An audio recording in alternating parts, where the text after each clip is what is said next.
গেছি বাদ যা ফেরা ভাত খাইলি কে গোসল করবনে পরে যা কোনে গেল বাড়ি আসো না বড় ভাত দাও খিদে লাগছে খায়ালে সব বোনাছে আর আসার সময় পাইলো না দরাই কি খায়া গেলাম তাড়াতাড়ি ভাবতে মনে বাচ্চা করিস আর ব্যাগটা গোসল আমার বললি কোন যায় একটু নিচে রাখতো দেখি তোমার কাছে যখন দরাই পড়ে গেছে তাহলে তোমার সত্যি কথাই কই তোমার ভাত আমি আর খাবো না ভাত খাবি না ভালো কথা বাজারের তো ময়দানে দিয়ে সাতটা বানা খা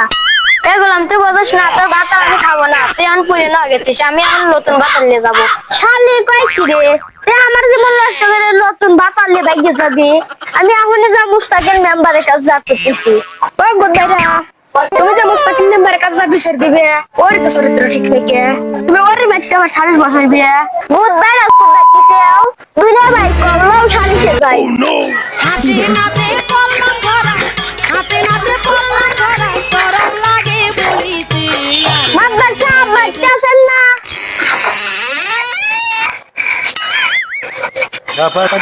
না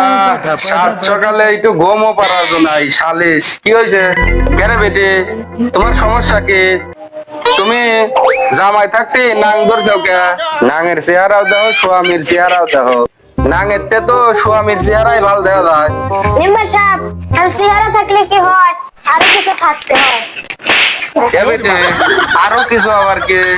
মাদ্দার সাহেব আমি আর বউ রাখবো না দেন সাড়ে চারশো দুজনের উঠল বুটল করতেছে আমি বসার পর দুজনে তালাক দিলাম রিফাত সুমন্তর বোর বসার পর তালাক দিছে তাহলে কি তুই ওর বোর বিয়ে করার জন্য রাজি আছিস মেম্বার সাহেব কয়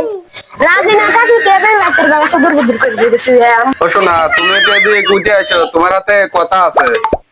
ও তুই মাঠে নেমে গেলি থেমে ও শোনা তোমার তো নাং পাল্টাতে পাল্টাতে অভ্যেস হয়ে গেছে সুমনের ধন সম্পত্তি কমে গেছিল তুমি রিফাতের কাছে যা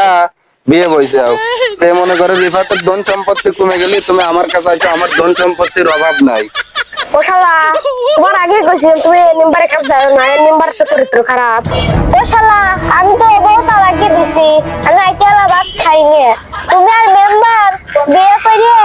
রাহোগা